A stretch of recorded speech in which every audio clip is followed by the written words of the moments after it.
Okay, Tim, welcome this evening.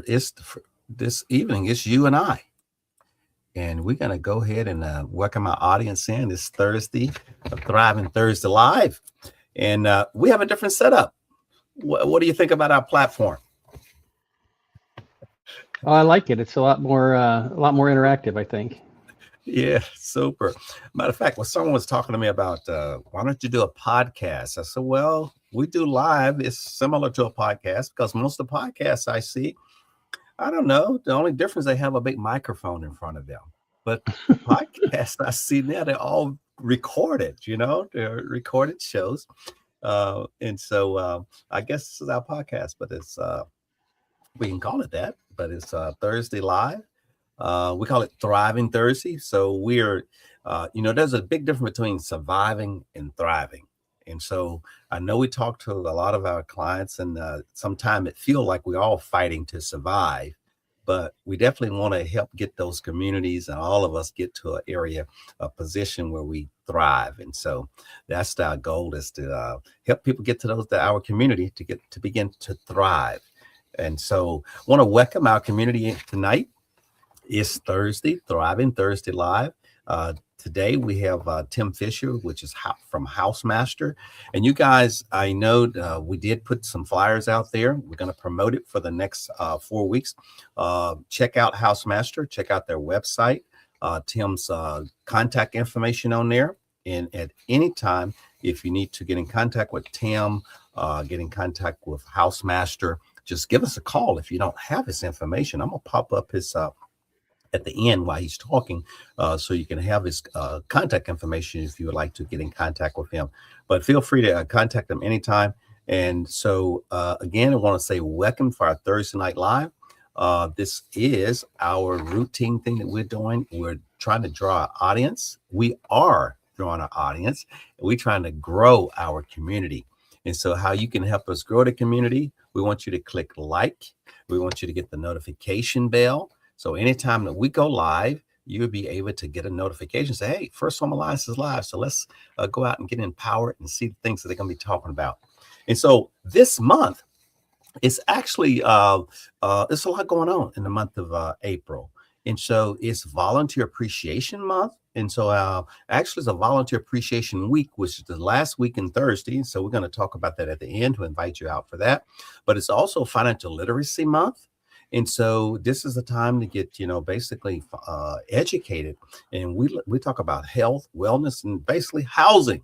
And so we want you to be safe and decent, affordable housing. But also we're going to talk about a lot of safety issues and home inspection. And so without further ado, we want to welcome to our audience, welcome in Tim Fisher. Tim, how you doing? Good, Larry. Thanks for inviting me. I'm really happy to be here.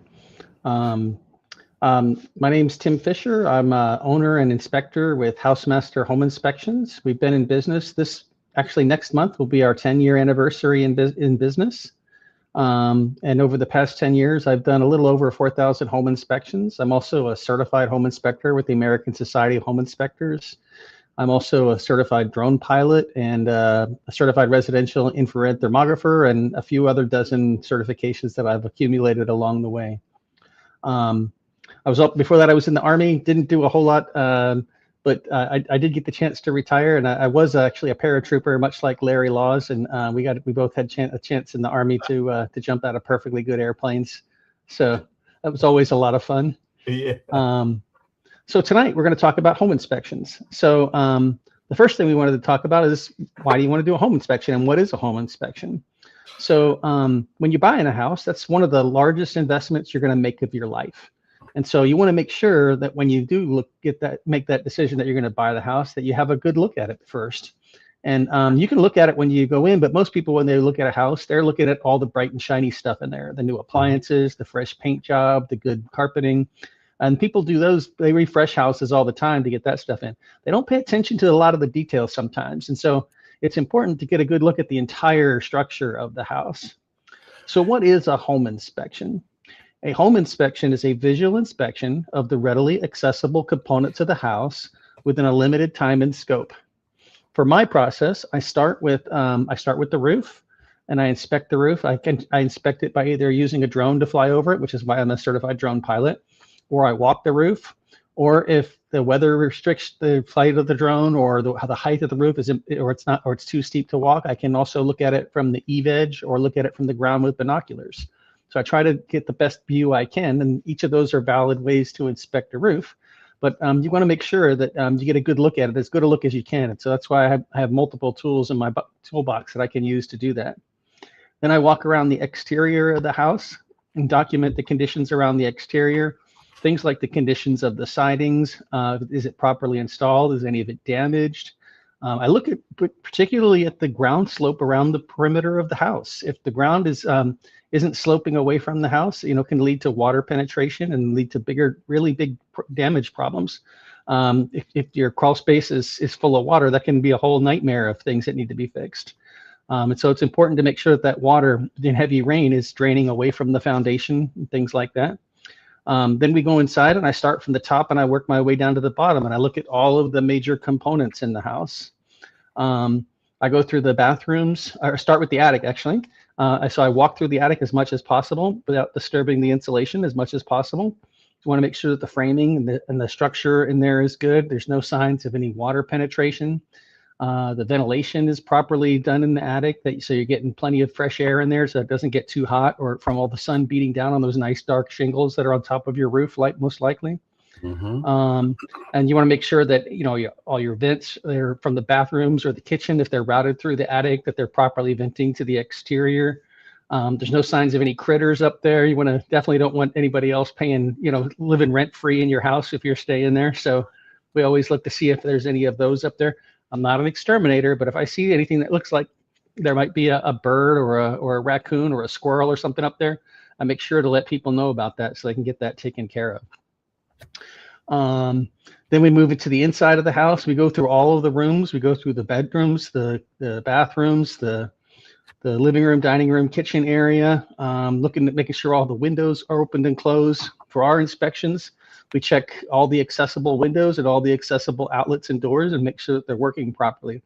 We don't move the owner's belongings out of the way, but we make sure that everything that we can touch, that we get a chance to take a closer look at and make sure that they open and close, they're not broken, damaged, or lost their vapor seals around the windows. We check the electrical outlets, make sure that the light fixtures and switches are working, that the outlets are working.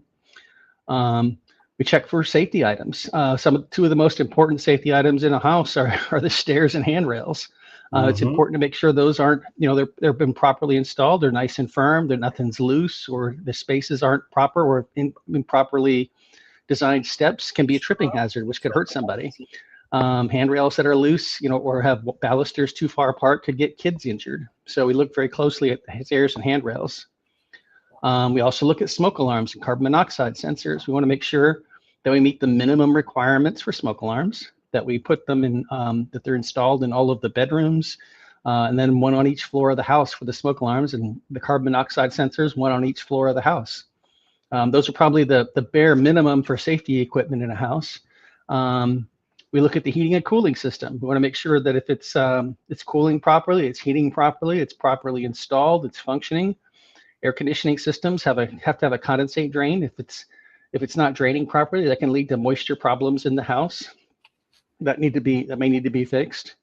We'll go through the kitchen. We'll test all of the appliances, at least their basic function. I can tell you if the heating elements, turn on in the oven and cooktop, but I can't tell you how well it bakes a cake.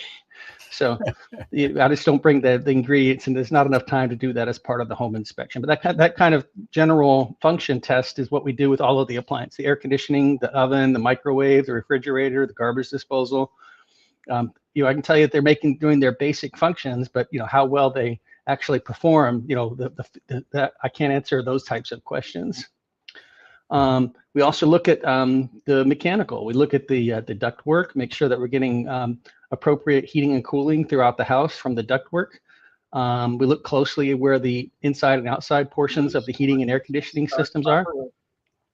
We make sure that we tell you what type of heating and cooling systems are installed. And as we go through, I want to discuss not only the conditions of these components in the house, but also talk about routine maintenance and talk about how to operate them properly. there's a big difference if you have a heat pump or an air conditioning system, and I can tell you what that means and how you operate it differently to make sure that you keep your energy costs as low as possible. We look at the water heating system, make sure it's properly installed, give you estimates on the ages of all of those appliances, and let you know what their typical service life is. Doesn't mean that an old appliance can't still be working, but those things don't last forever. Those appliances do eventually need to be replaced. So if it's fairly new, we want to make sure that you ask the seller for any warranty information, any instructions. If they have a contractor who maintains it, who's been doing that, so that guy might be familiar with how the system performs and know much more about it. If it's getting towards the end of it, then you might need to start budgeting for a replacement sometime in the future. And of course, if there's anything that's not right with it, we'll let you know about that as well. We look very closely at the electrical system. I take the dead front cover off of the electrical panel. We want to make sure that it's properly grounded, it's properly wired. There's no unsafe or overheating components inside or damaged components. Most times when electricians do the work in an electrical panel, it looks really nice and neat. But when a homeowner gets in there, some of them aren't as precise as electricians, or they think they know what they're doing, but they actually don't. Or they missed that section of the YouTube video that was telling them how to do it the right way, and they skipped that part. And so those can be important safety issues if they're not correctly addressed. So we look very closely at the electrical system as well. Then we get down to the foundation of the house. We look in the garage, we go through the attic and look at the slab in the garage and all of the components, make sure there's a proper fire break between the house and garage. There's lots of gasoline and things stored out there in a house. And then when we get down to the basement, we want to look at the foundation. We want to make sure as much as we can see of the foundation. If it's a crawl space or an unfinished, we'll get a really good look at it.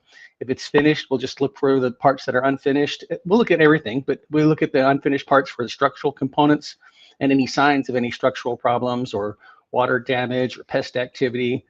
Those seem to be magnets for the foundation. It could be a basement or a crawl space or a slab foundation, and they all have different things that you look for to make sure that they're safe and supporting the house properly. So that's our typical process for how we go through a home inspection. I also wanted to mention something that you didn't talk about is what a home inspection is not. So there were three things that we consider not part of a home inspection. First, when you get your home inspection, it's not a to-do list for the seller. It's a list of things for you to consider, and then you get a chance to negotiate with the seller on the results of that inspection. But don't anticipate, every house has things that need to be done to it. You should focus on the most important items and negotiate those if you can with the seller. Or prioritize them as to when you're going to be able to fix them if you can't negotiate with the seller, depending upon your sales contract. So that's the first item that a home inspection is not. Second, it's not a guarantee. And so a home inspection is really an assessment within a limited time and scope only of what's happening on the day of the inspection. It was a day like today, it's nice and bright and sunny out, and I could look at a roof and say, yeah, there's no water penetrating through it right now, but I can't guarantee that it won't leak the next time it rains. And so you got to make sure that you understand the limitations of what we're doing as a home inspection as well. That we don't guarantee that the house is any more than what we can represent it at the day of the inspection. We don't move the owner's belongings out of the way. It's not an exhaustive inspection. It's a limited time and scope inspection and things like that. And then third, it's not a pass-fail test. So a home inspection, a lot of times people want to ask, hey, is this a good house or should I buy this house? And no matter how you ask that question, or did it pass or did it fail? I can't answer that question because that's not what we do. Your realtor might actually be a better person to talk to give you advice on whether you should or should not buy a house based on the conditions that we find and your conditions. Some people are more comfortable doing repairs than others. Some people have a larger budget. Sometimes the price has already been reduced, and I don't have any of that information. So your realtor really knows a lot more about your specific situation, the situation of the seller, and can give you a lot more advice on how to negotiate it. What our expertise is as home inspectors is the conditions that we find in the house. Yes. Hi, Charlene. Yeah. And so, Tim, yeah, you went through the whole inspection there, and yes, and we're going to bring up some questions on it and more further discussion on there. But I wanted to mention at the beginning, we just had a class there in on Quantico. And so Tim, of course, is you can see that he's an educator, and but when Tim comes to our class in this workshop, he I think he get more questions than they do in credit. It used to be credit to give all the questions, and that's the home inspection.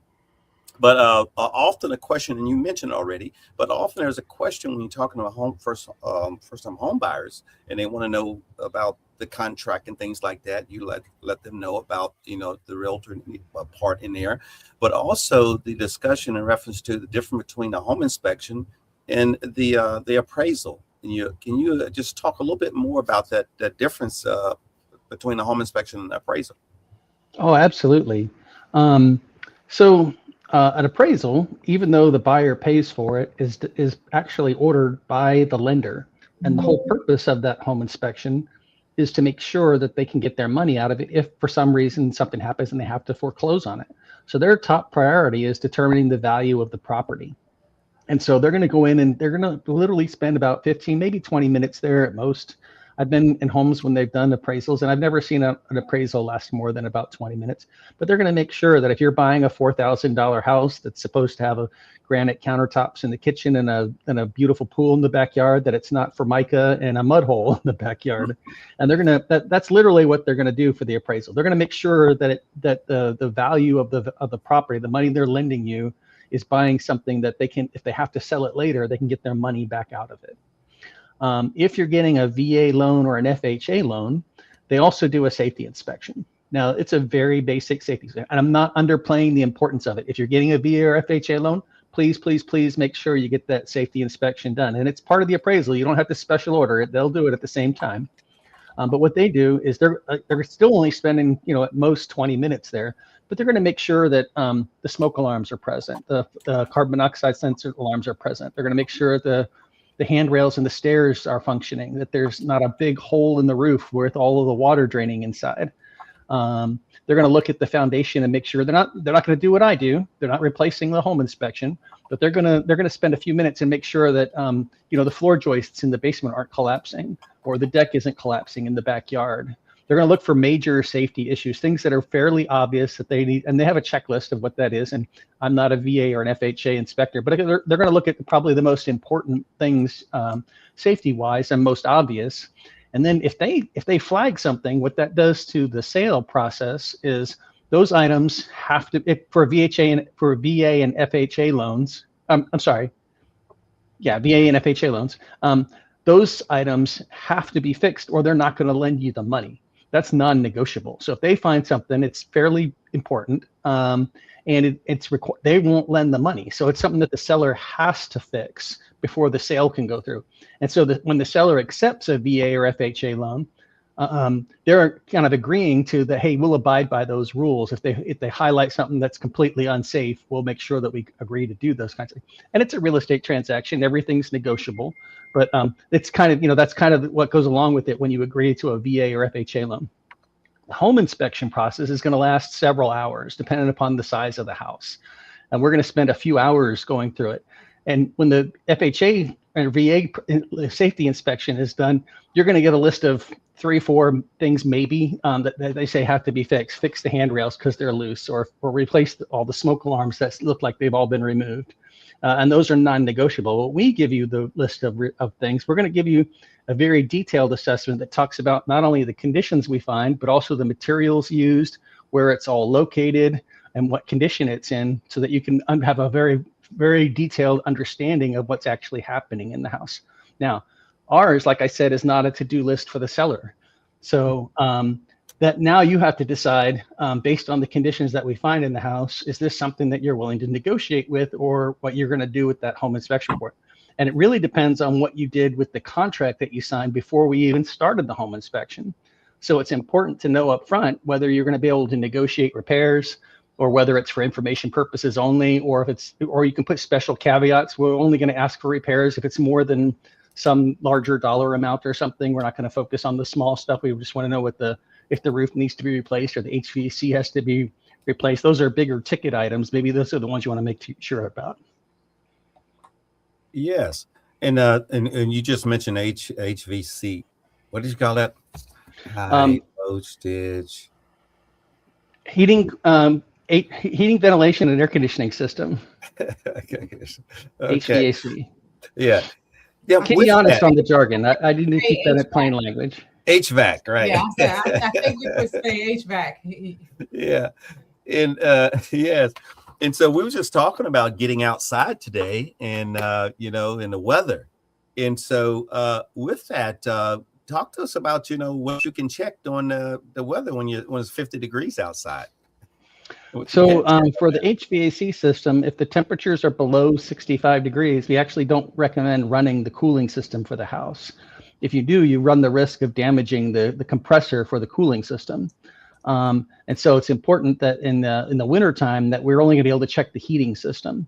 If it's a heat pump, it uses pretty much all the same components for heating and cooling, so it's still a pretty good test, but it's not as detailed as what you get from the cooling system. And so in these cooler weather, you want to make sure that the heating, we'll be able to tell you the function of the heating system, but for the cooling system, we're only going to be able to tell you its physical condition and what type of cooling system it is as part of the home inspection. We'll talk about maintenance on it, the difference between heat pumps and air conditioning systems, which are the two primary cooling systems.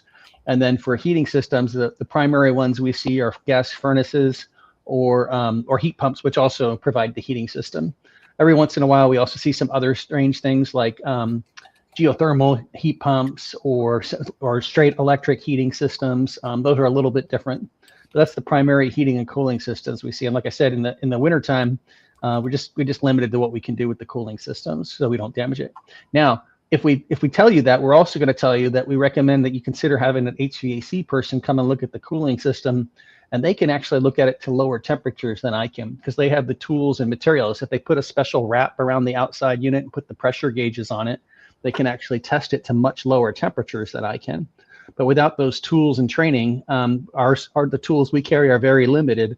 So we can't do that type of a test. So if it is a colder temperature, check with your local HVAC guys and see who's able to do those tests at lower temperatures to give you a little bit more information about the cooling system as well.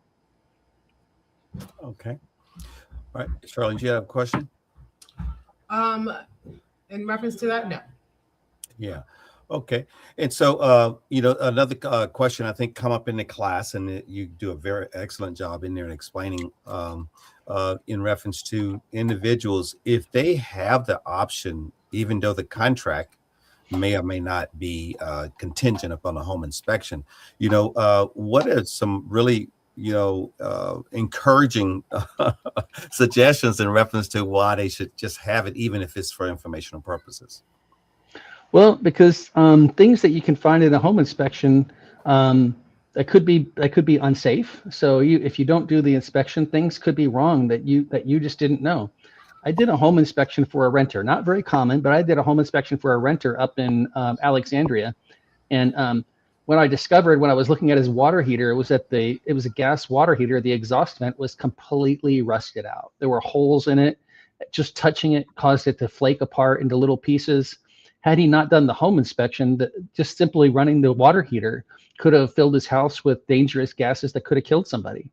I've seen electrical panels. When I put my infrared camera on and looked at it, I saw temperatures over 250 degrees. That means there's an electrical problem that could potentially cause a fire.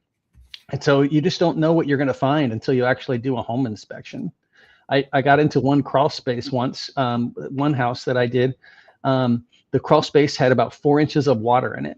And as I was crawling through the crawl space and trying to stay out of the water, I saw the main support beam that run up straight across the middle of the house was rotting, cracked, and sagging about 4 inches.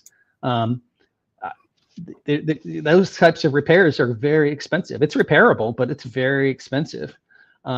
The day after I did that, the buyer hired a contractor to come out and take a look at it, and he spent 8 hours in the crawl space. I spent about 10 minutes in there. And when he came out, he said it was a $40,000 repair, and he didn't want the job because he was sure the price was only going to go up. And he was actually recommending, he just to the buyer, he didn't say this to the seller, but he said, I recommend they bulldoze this house. If Really? that's the condition of it wasn't just the main support beam, but the floor joists and everything were rotted. It was just in terrible, terrible shape. I don't see that very often, but when you do, you definitely want to make sure that you know those kinds of things. I had a realtor friend who bought a house, and her husband was a licensed Class A contractor, very knowledgeable, and they didn't do a home inspection. But after they moved in, they began to notice that the ceiling was sagging in the middle of their great room. And what had happened was the seller had taken out the middle wall out of the house, which was actually supporting the middle of the house. It was a very expensive repair to re-support that ceiling and get that all back up in place properly. So you just don't know what you're going to find unless you actually do it. And even on new construction, some of the funniest stories I had was I was doing one as a brand new house. It was close to 5,000 square feet. And when I was in the bathroom, the primary bathroom, they had a beautiful planter tub upstairs, and I filled it up and ran it, and it had the jets were working and everything. And then I went down the hall to the hall bathroom. And as I'm running the water in the hall bathroom, the little boy, the buyer's son, comes running upstairs and says, there's water dripping from the electrical outlet in the bathroom downstairs. So I'm in the hall bathroom. I quickly turn off all the water and run downstairs. This is a brand new house, mind you. They haven't even occupied it yet. And sure enough, there's water running down the wall. We called the builder. The builder sent a plumber over there within 15 minutes, and they had it fixed that day. But what was even worse was after they fixed the leak from the hall bathroom, I walked from there to the garage. And when I opened the garage door, all of the water from that tub had flooded the garage. And so there were two major leaks. When they put the cabinets in the bathrooms upstairs, they didn't put the proper nail stops in there, and they actually put screws through the drain pipes. Can you imagine? I mean, if they hadn't done the inspection, they would have found those two leaks very soon, but it would have been after they owned the house. Right. It would have still been covered by warranty, but all their stuff would have been moved in, and it would have been a much different situation, with 50 gallons of water in the garage that's also full of all of your belongings. The builder was great. They fixed it within 24 hours and got it all back to perfectly good condition and repainted and everything. So even in new construction, I always recommend, and so does the Housing and Urban Development and Virginia Housing, recommend you do a home inspection. Yes.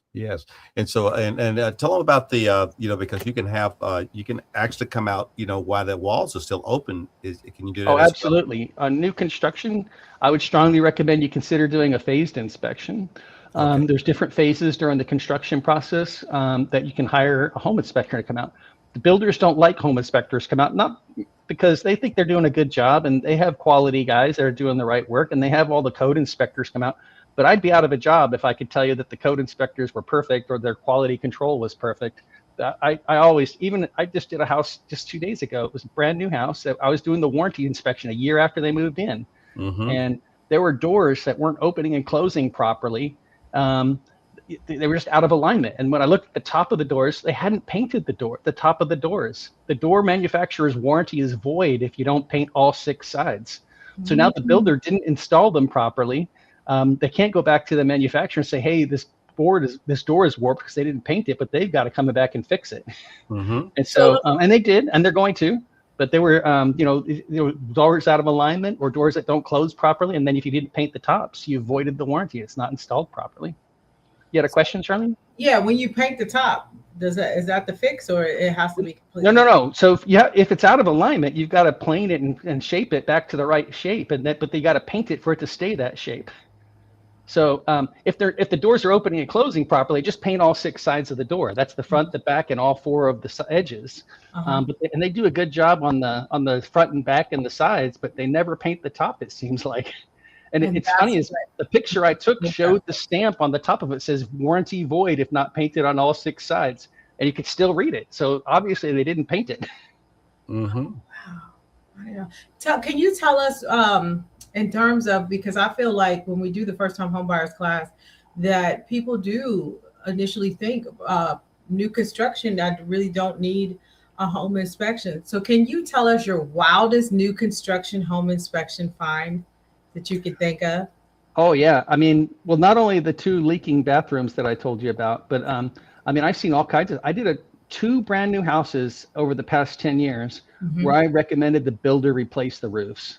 The first one, the shingles were overexposed Uh-huh. and they weren't going to hold up. They had to be replaced.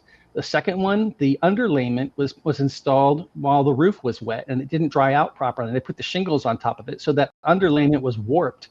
So you could literally see ripples in the shingles going the wrong direction, all up and down of the roof, all over it. And there's no way to fix that. They had to go back and replace the roof on those two houses.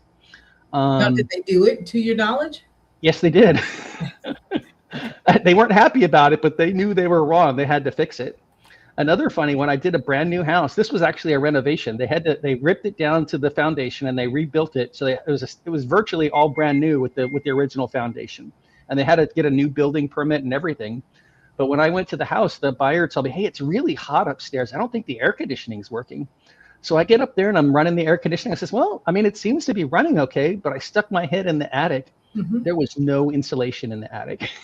It was 95 degrees outside. There's no way that air conditioner could keep up without any. There was a speck of insulation in the attic. The builder code inspector had already given him the certificate of occupancy, but he never looked inside the attic and saw that there was no insulation up there. Again, the builder fixed it immediately. And so, can you touch on troubles or situations like that? How, as a homeowner, how will that affect me? One, in terms of the property, and two, when we talk about the cost factor of it, right? Because I know Addie and you will always say the caulking, like that's the most inexpensive thing that can cause so much problems, right? So when we talk about things like that with the home not being insulated, how can that, one, affect the property, and two, how is that going to affect me as a homeowner when I talk about my cost? Well, one, with no insulation in the attic, I mean, there's just no way that the heating and cooling system they installed, because it was designed for an attic that had insulation in it, so it's not going to be able to keep up. So it's going to be running constantly. So your energy bill is going to be super high. Your heating and cooling system is going to wear out prematurely because it's running constantly. So that's going to happen. And then once you figure out why it's running all the time, you're still going to have to go back and replace all that insulation that's missing up there.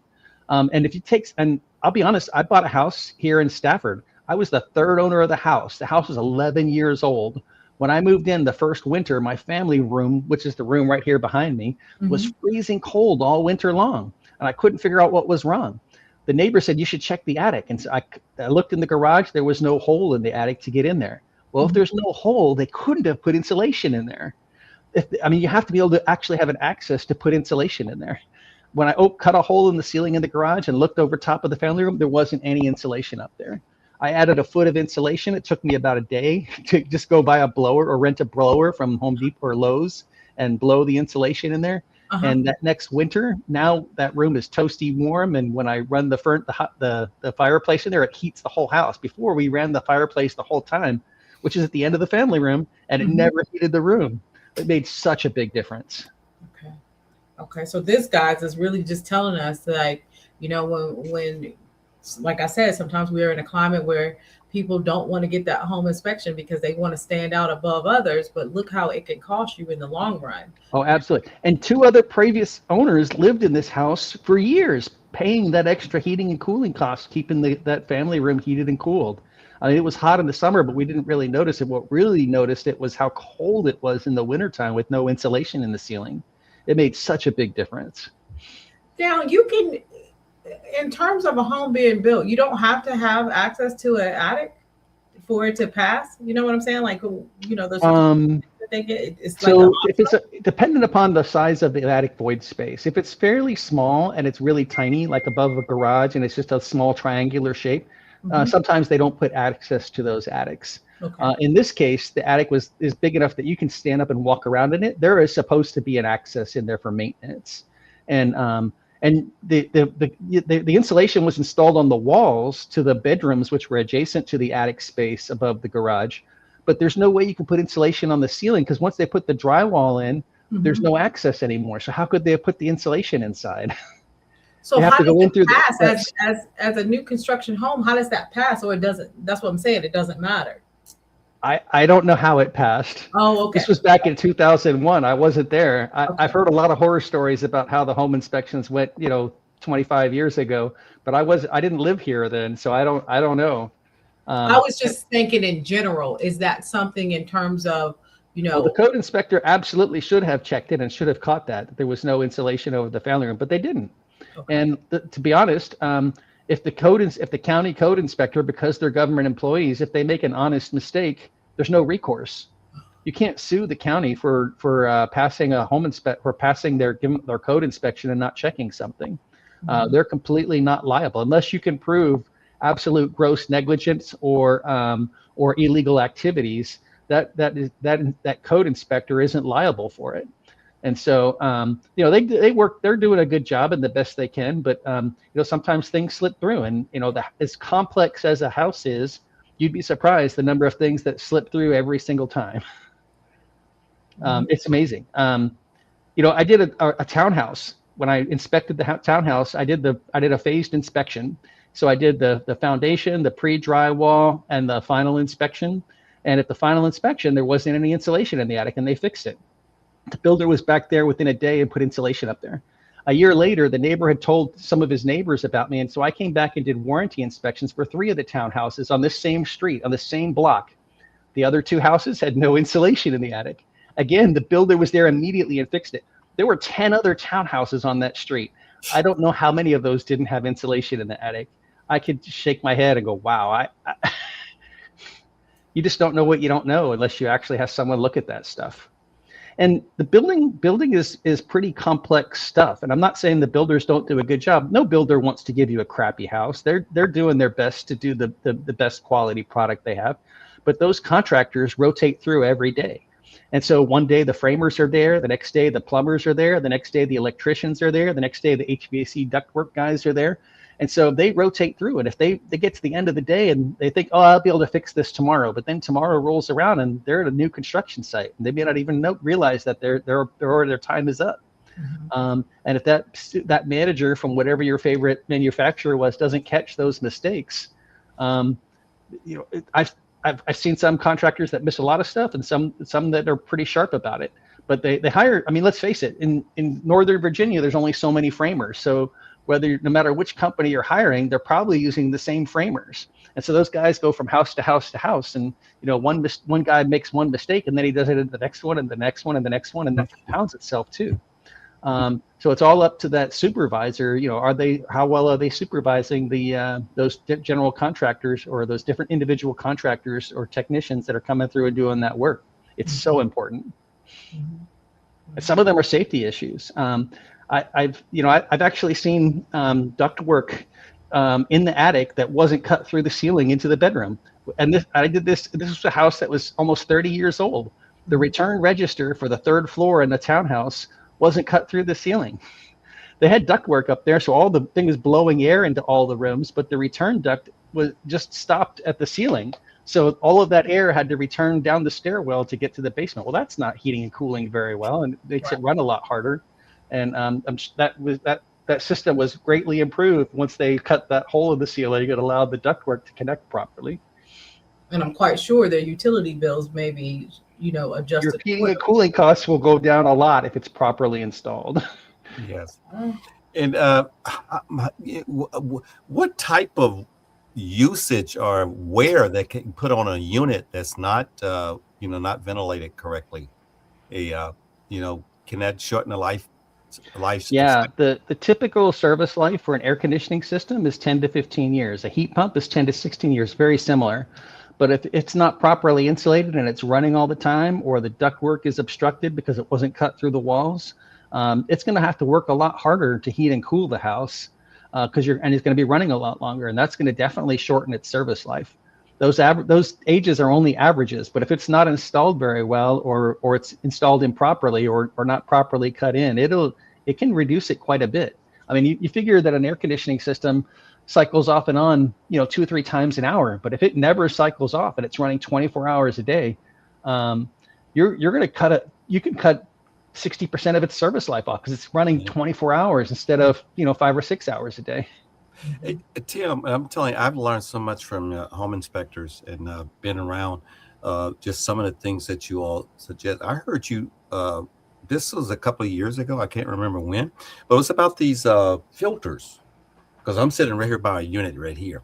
But these filters, those very expensive filters, And I think you suggested to not to get that. Oh, you mean like the HEPA filters, the ones that filter out Yes. sub-micron level particles in the air? Yes, I mean, I was like, I got allergies, I got this, and so I want to get this thick filter. You're like, no, that's gonna kill you. Your It unit. won't kill you. If you have medical conditions and you're worried, then by all means, follow your doctor's advice, put the right filters in to keep them out of your house. But for general, and for people that aren't having medical problems, the recommendation is that you don't buy these super expensive ones. Get the cheap ones and replace them every 30 days. Every 30 That will days. do a lot more for you than putting in the super expensive ones because they restrict the airflow more, Yeah. which slows everything down. And then if you leave it in there for 6 months or 3 months, people forget. Then it stays in there longer, and then it gets clogged, and now it's causing it to work harder than it has to. But Yes. the routine maintenance is so critical. Change your filters monthly. Get the whole system cleaned and serviced annually. Clean the cooling coils to get all the dirt and debris out of them. And every time you change the filter, I recommend you go to the condensate drain for your HVAC system and add a 1/4 cup of white vinegar in there to flush out any mold or mildew that might be growing in that HVAC condensate drain line, the water drain from the air conditioning system, and sometimes even from the high efficiency furnaces, just to minimize any chance that those are going to back up. It can make such a big difference for how long it lasts and how well it's installed. Yeah, well, I'm changing my filter this weekend. Okay, you know, because I think for whatever reason I was stuck on that April and October, no heat, no cool, or whatever, and those were the months I was checking my filters, every 6 months. And so, but because I have the allergies and things like that, and after listening to you, I start to do it more often. Not wait 6 months. I try to do it 3 to 4 months. Sometimes I don't have the time. If you have the right filter and the manufacturer recommends it, then you can leave them in there that long. But if you get the cheap ones, change them monthly, and then Yeah. that'll keep almost as much stuff out. Even the more expensive will filter out the smaller particles. But just putting a clean filter in there regularly will help remove a whole bunch of stuff that's in there. Yes. Well, And in new houses, sometimes they're bringing in fresh air from outside because they're so tight and so energy efficient. So you have a fresh air damper that's bringing in fresh air through your HVAC system. Make sure that's adjusted properly. I just did a brand new house yesterday. The fresh air damper was set to 30 minutes every hour to bring in fresh air into the house. That's like leaving a window open 12 hours a day. It should be typically what I see when they're installed properly. It's 6 to 8 minutes an hour. So they're not only is it bringing in a lot more fresh air, which means in the springtime you get a lot more New pollen and dust coming in, Yeah. but it also increases your heating and cooling costs Yeah, because it's all new air. by bringing in so much fresh air all the time. That's right. Yes. So it's not good to have, see, like I said, you learn something new Yeah. because I was raised like soon as when it gets nice outside, my mom will always say, air out the house, like put Right. window. But when you do that, you turn the air conditioner off. So you're not Right. heating or cooling anymore. You're just opening the window to let the breeze come in. Well, this is only open when the HVAC is running. So you're bringing in air from outside directly into the house, but you're not turning off the heating and cooling. So you're now heating the outside air. So it's like you conditioning the air outside. It's like rather opening than all the windows conditioning and the still air running the air inside. conditioner. Oh, it's what I used to get beat for because if I Exactly. we So did would- I understand. Yeah, we would. My parents or even my boys now, if I have the heat on and they get hot, instead of saying, "Hey, mom, can you turn the heat off?" I'll, be coming up the street and I'll see everybody has their window open, and I'm like, I'm heating up the whole street. So some Yeah. head's about to roll, That but never works. yeah, so okay, I get what you're saying now. Mhm. And I understand why I got beat for it too. Now that I have my own case. Yeah. Yes, Tim, and we were talking about why and understanding how these inspections. Well, speak to some of these homeowners in reference to some people think that you have to wait until you list your house on the market before you start thinking about home inspection. What about homeowners that need to maybe suggest they have a home inspector come out? I will tell you about 85% of the problems we see in a house is deferred maintenance, things that the owner thought they could put off and not. I'll take care of that next week or next year or next month. But Charlene was talking about little things like caulking around windows on the outside of the house. A little gap in the caulking can be fixed for $10 or $15, depending upon the quality of the caulk you buy. And you just check it once a year, walk around outside, you find gaps in the trim or gaps around windows, you reseal them. But if you don't let those go, if you let those go over time, those become water penetration points. And once water starts coming in, it's just a matter of time before wood starts rotting or if other things start to deteriorate. And it could affect the siding, it can affect the wood frame. If it gets inside, it can affect the floor. I did a house that had a broken window, and I didn't inspect under the carpet. But when they investigated it further, they discovered underneath the carpeting in that living room below the broken window, they had to rip out all the flooring because the carpeting was just covered in mold. And it can lead to such bigger problems if you don't take care of those little problems early. They can get much, much, much worse. Downspouts on the outside of your house, they drain. If they're draining and they're draining away from the foundation, not a big issue. But if you let them drain right at the foundation, it can erode the soil. It can damage your gardening and your planters. But if it gets too bad, it can get underneath the foundation of the house and cause serious structural problems to the house. It can get underneath the slab in the garage and erode out hollow spots. It can get into the basement. It can lead to failure of the foundation walls and all sorts of things. It's just so important. Yes, yes. Absolutely.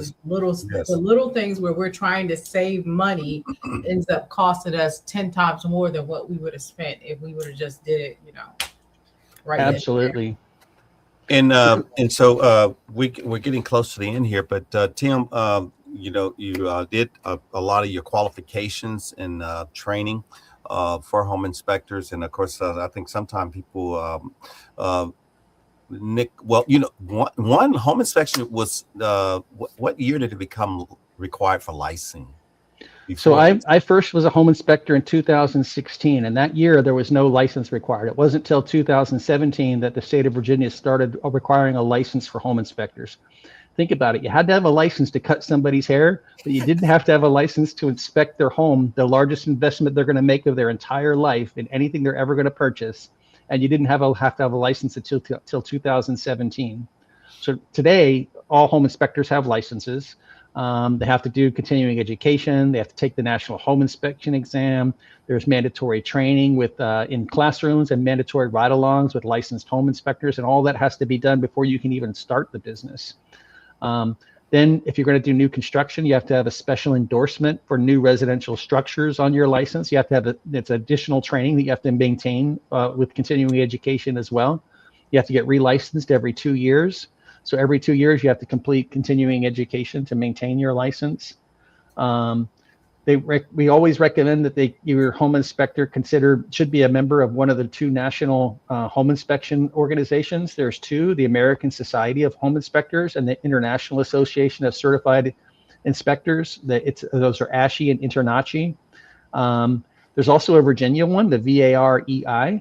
It's the Virginia Association of Real Estate Inspectors. We recommend you ask your home inspector if they're members of these organizations. Not only does it show a level of professionalism, but it shows that they require continuing education as well to maintain membership. They publish articles that we get to read on a regular basis that talk about changes in the industry, changes in the codes, changes in all of the requirements for home inspections. That each of those organizations have a Facebook page just for inspectors. So if I see something I've never seen before, I can post a picture and there or a question to thousands of other home inspectors and get some feedback on it. And I've been doing this 10 years. I don't know everything about a house. So sometimes you just see stuff you've never seen before. And that gives us a great way to look out and ask thousands of other home inspectors to take a look at it. And you get some great feedback from those other professionals that we can then provide to our clients so they understand what's happening. So even if you have somebody that maybe isn't as experienced, they might be able to still get some help on tough problems, through those organizations. It's so important. And the VAREI is important because they stay abreast of the changes that are unique to Virginia. ASHI and INTERNACHI, monitor all the states, but VAREI is focused exclusively on Virginia. And so we hear about things from VAREI even before they become law. So we get a chance to find out what's coming down the pipe as well, and can help shape it so that it gets the right information to our clients through the VAREI, which is a great advocate with the local lawmakers here in Virginia. Okay, and I'm going to add up. That's Tim's LinkedIn page there. And Tim, what is the preferred method for individuals that want to follow you or contact you? So the best way is to call us on that phone number. That phone number is our office number, and it will ring on my wife's phone, and she can help you with scheduling. If you have any questions or technical things, shoot me an email, and we can follow up with that. If you go to the Housemaster webpage, you can put in our zip code and find us that way. Or I think at the next one, I'll give you an updated URL for our website, so they come directly to our Housemaster page. It's a little bit longer. It has 3 more letters on there, 580, which aren't on that one. I'll send you that so we can update this for the next one. But yeah, the best way to get a hold of me directly is through email. If you're looking at scheduling or want to ask general questions, use that phone number to contact my wife, and she'd be happy to help you with as much information as we can. Okay, super. Yes, and so yes, I would like to modify this, update this for next week, and also give a QR code for you guys out there. A lot of you guys on mobile phones or whatever, you can just do a screenshot or whatever. And also, if you're watching on a monitor, you can just go ahead and do hit the QR code as well. So we're gonna hook that up for next week. But Tim is he's him, and also Addie. Addie is his chief of operations and marketing, and she able to answer a lot of questions as well. And so she's come out to some of our classes, and she's participates, and they're at all the events. And so we do have some events coming up. And so they do a lot in the community with our Chamber of Commerce and a lot of other or community organizations that are very vested in the community, and also support a number of nonprofits, even including First Home Alliance. So come out to the community events and look for their table, their booth, and you go over it.